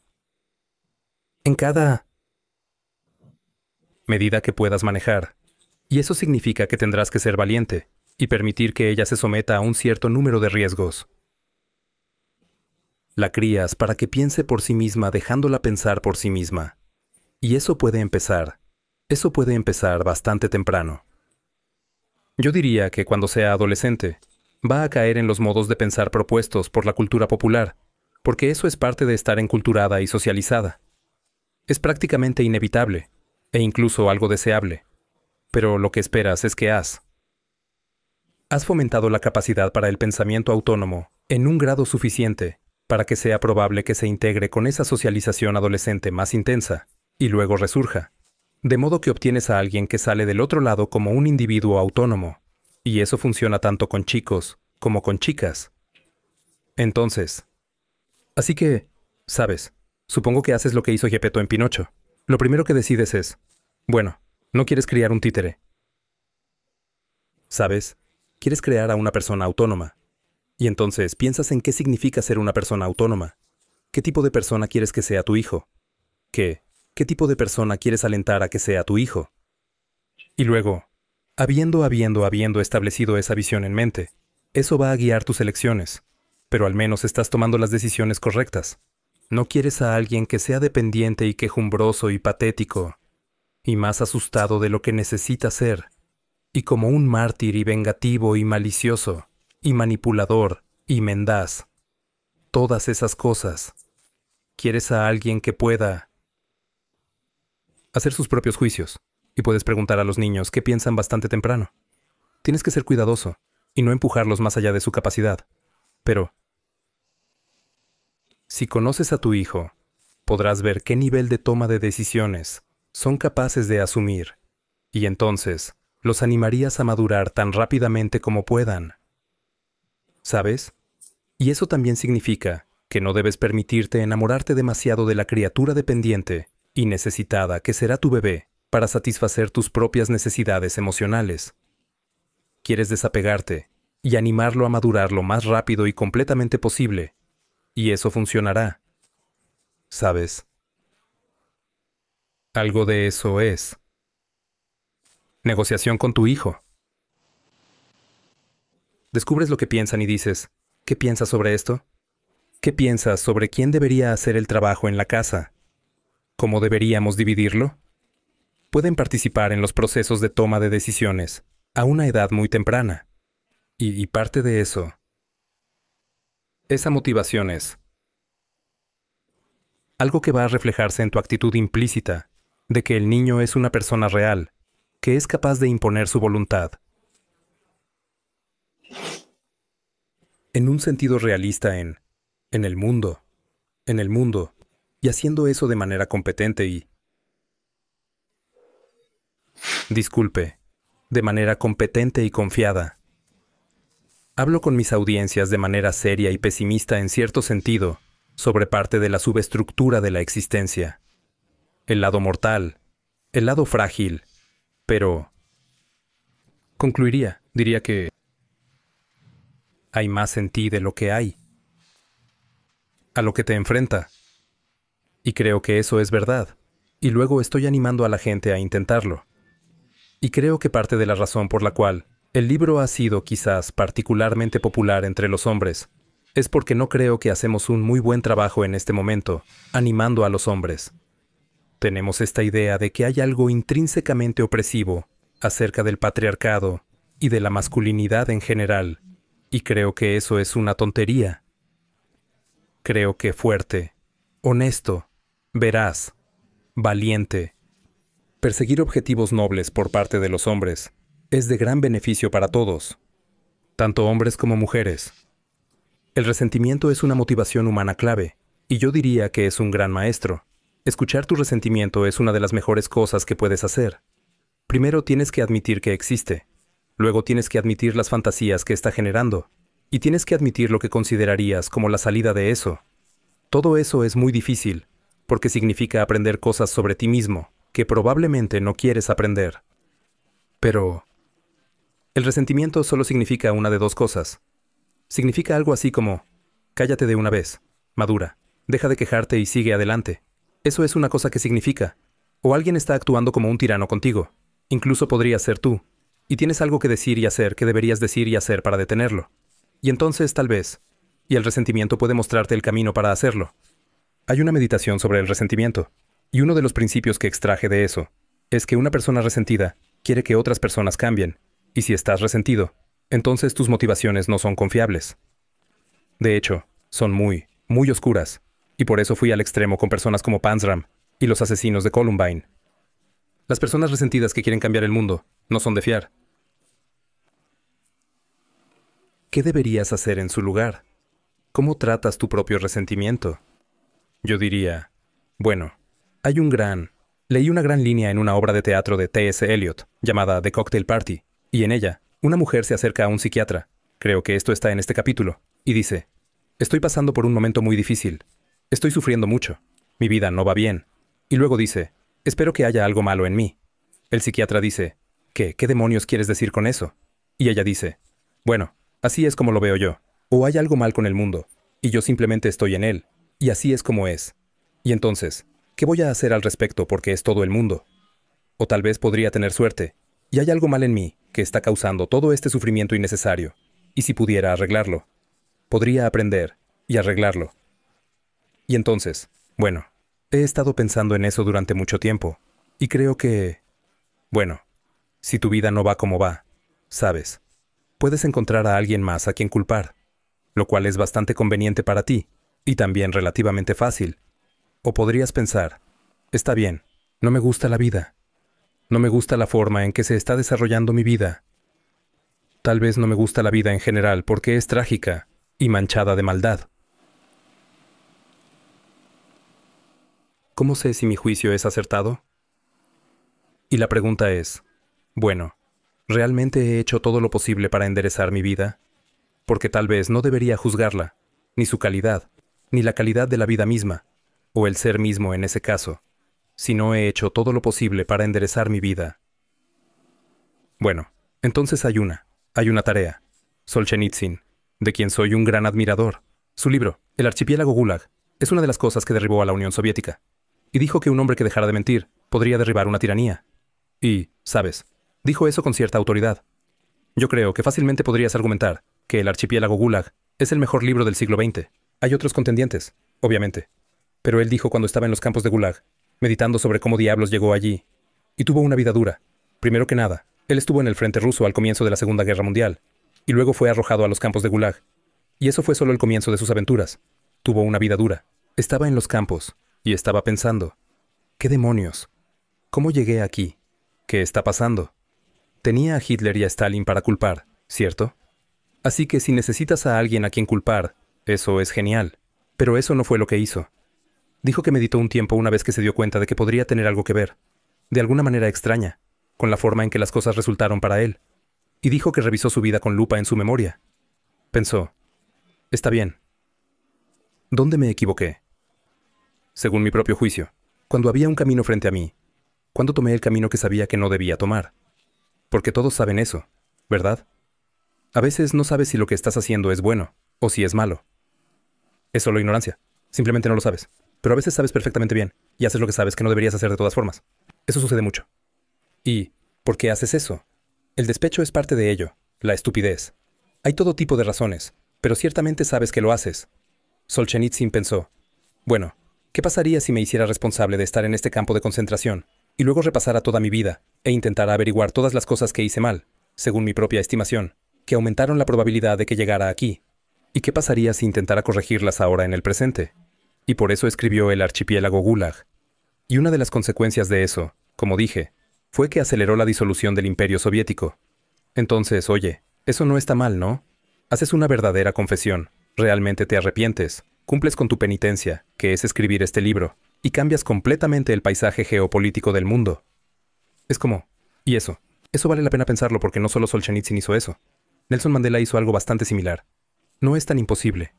Y así, la idea de lo que deberías hacer si te sientes resentido por la naturaleza del ser, o sufres demasiado en tu propia vida, digamos, es arreglar la maldita cosa. Como en serio, inténtalo incluso por un año. Inténtalo por una semana. Intenta no hacer las cosas que sabes que no deberías hacer. Intenta no decir las cosas que sabes que son falsas, y observa qué sucede. Podrías intentarlo. Una de las cosas que sucede en el mito de la creación mesopotámica, el Enuma Elish, es que los dioses son creados. Son la descendencia del caos. Esa es una buena manera de pensarlo. Y se vuelven muy descuidados, y destruyen su sistema de categorías.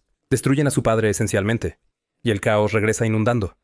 Y eso es lo que les pasa a las personas que no están viendo las cosas y delimitándolas adecuadamente.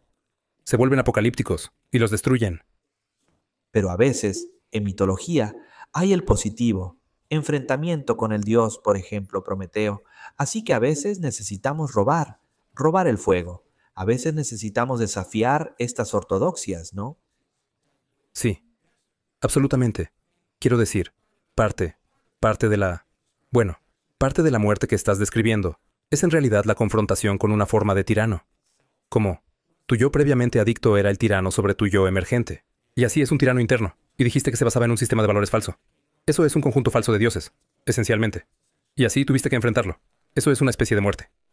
Si tienes pensamientos serios de suicidio, y te puedes dar cuenta si tienes un plan, como un plan que has elaborado en fantasía múltiples veces, si sabes cómo lo harías, y cuándo y dónde, y si fantaseas sobre las consecuencias, como si eso estuviera bien desarrollado, entonces deberías hablar con alguien, con un profesional, decírselo a un amigo, a un miembro de la familia. Necesitas hacerlo. Estás en riesgo. Estás en peligro bajo esas circunstancias. Es mejor tener un plan, ¿sabes? ¿Cuál es la idea? Si no tienes tu propio plan, entonces eres la herramienta del plan de otra persona. Así que eso probablemente no sea bueno, especialmente si no sabes cuál es su plan. Así que eso es útil. Podrías hacer eso. A medida que la emoción negativa aumenta en intensidad, la cantidad de tiempo que consideras manejable se reduce. ¿Sabes? Y si estás extremadamente deprimido y ansioso, entonces, ¿sabes? Puedes estar luchando para pasar el día, y luego necesitas un mapa de qué va a constituir un día mínimamente aceptable. Y eso podría ser uno en el que has hecho lo que necesitas, para que cuando despiertes mañana, las cosas no estén peor, ¿verdad? Tienes que cumplir con tus obligaciones y tus deberes, al menos lo suficiente para no degenerar. La conferencia es una forma de teatro. Ahora, es una forma seria de teatro. El teatro puede ser serio, ¿sabes? Mira, porque en parte lo que estoy haciendo es presentando ideas a una audiencia, pero también estoy mostrando el acto de involucrarse con ideas. Y esa es la parte teatral, fin de ello. Y no doy la misma charla 2 veces. Por ejemplo, tengo mis historias y mi colección de cosas que sé y de las que hablo, pero trato de hacer 2 cosas. Siempre estoy hablando con personas específicas en la audiencia, y así estoy teniendo una conversación con la audiencia, y eso es parte del elemento dinámico de la actuación. Y la otra cosa que estoy tratando de hacer es avanzar en mi pensamiento sobre los temas que estoy abordando. Y hay un elemento teatral en eso porque es como, creo que lo más cercano a lo que se puede comparar es probablemente a un monólogo cómico, aunque creo que las rutinas que tienen los comediantes están probablemente más bien y formalmente practicadas que las que yo, ¿sabes? Que las charlas en las que me involucro. Realmente no lo considero como dar una conferencia a una audiencia. Estoy tratando de pensar en cosas complicadas en tiempo real, con una audiencia allí para participar, y usar a la audiencia como un indicador de si lo que digo es cautivador y comprensible. Me tomó mucho tiempo entender por qué hay mandamientos religiosos que apoyan la humildad, para incluso entender lo que realmente significaba la palabra en ese sentido técnico. Y significa algo como esto. Significa que lo que no sabes es más importante que lo que sabes. Y eso es algo encantador para... Entonces lo que no sabes puede empezar a ser tu amigo. ¿Ves? Las personas son muy defensivas sobre lo que saben, y por las razones que ya hemos discutido. Pero la cosa es que no sabes lo suficiente. Puedes decir que no sabes lo suficiente, porque tu vida no es lo que podría ser. Ni tampoco la vida de las personas a tu alrededor. Simplemente no sabes lo suficiente. Y lo que eso significa es que cada vez que encuentras alguna evidencia de que eres ignorante, alguien te lo señala, deberías estar contento porque piensas, oh, tú acabas de decirme cómo estoy equivocado. Genial. Tal vez tuve que filtrar mucha tontería para llegar al mensaje real que me estás diciendo. Pero si pudieras realmente decirme alguna manera en que estoy equivocado, y luego quizás darme una pista sobre cómo no estar equivocado, entonces ya no tendría que estar equivocado de esa manera. Eso sería algo bueno. Puedes embarcarte en esa aventura escuchando a la gente.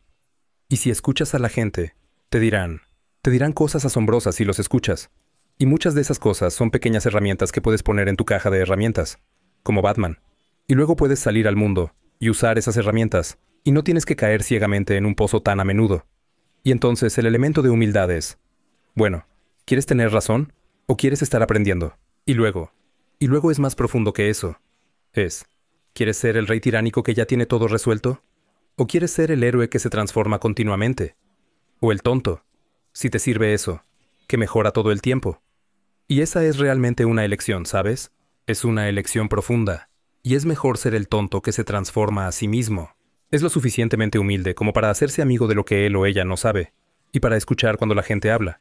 Y escuchar es un ejercicio transformador. Por ejemplo, si escuchas a las personas en tu vida, si realmente las escuchas, te dirán qué les pasa, y cómo solucionarlo, y qué es lo que ellas quieren. No pueden evitarlo si comienzas a escuchar, porque la gente se sorprende tanto si realmente los escuchas que te dicen todo tipo de cosas, que quizá ni siquiera tenían la intención de decir, cosas que ni siquiera saben. Y entonces puedes trabajar con eso. Y lo otro que es tan interesante, de vez en cuando tienes una conversación significativa, tienes una buena conversación con alguien, y te alejas y piensas, realmente conectamos, y sé más de lo que sabía cuando me alejé de esa conversación. Y durante la conversación, realmente estás absorto en ella. Y ese sentimiento de estar absorto es un sentimiento de significado. Y el sentimiento de significado se genera porque estás teniendo una conversación transformadora. Así que tu cerebro produce ese sentimiento de significado para ti. Dice, oh, sí, este es exactamente el lugar donde deberías estar. Aquí y ahora. Es el lugar y el momento adecuados para ti. Y ese es un gran lugar para ocupar. Así que una buena conversación donde la gente escucha tiene exactamente esa naturaleza. Y la razón por la que tiene esa naturaleza es porque, de hecho, es transformadora. Es una de las verdades de la psicología clínica. Como si fueras un psicólogo clínico, una gran parte de lo que haces es simplemente escuchar a las personas. Es como, sabes, vienen, están descontentos, y preferirían no estarlo. Algo así. Dices, bueno, ¿por qué crees que podrías estar descontento? Y no lo saben. Tienen algunas ideas, y pueden tener que divagar durante, como, un año antes de averiguar por qué están infelices. Eliminan un montón de razones por las que pensaban que estaban infelices que no son ciertas. Y luego llegas al corazón del problema. Entonces, podrías preguntarles, bueno, si pudieras tener lo que quisieras para que tu vida estuviera bien, ¿cómo sería eso? Luego tienen que divagar acerca de eso porque realmente no lo saben. Pero el escucharlos ayudará porque la gente piensa al hablar. Y para pensar necesitas a alguien que escuche porque es muy difícil pensar. Casi nadie puede pensar. E incluso las personas que pueden pensar, solo pueden pensar en un número limitado de cosas. Pero casi todo el mundo puede hablar, y puedes escucharte a ti mismo. Y si alguien te escucha entonces, bueno, entonces también tienes una comparación para tus pensamientos, ¿verdad? Porque puedes observar a la persona cuando hablas, y ver si la estás aburriendo, o si la estás entreteniendo, o si la estás cautivando. Todas esas cosas. Y entonces escuchar. Eso es algo muy bueno. Para ver el top 50 que hice sobre Grant Cardone, mira el video justo al lado mío. Creo que te encantará. Sigue creyendo y nos vemos.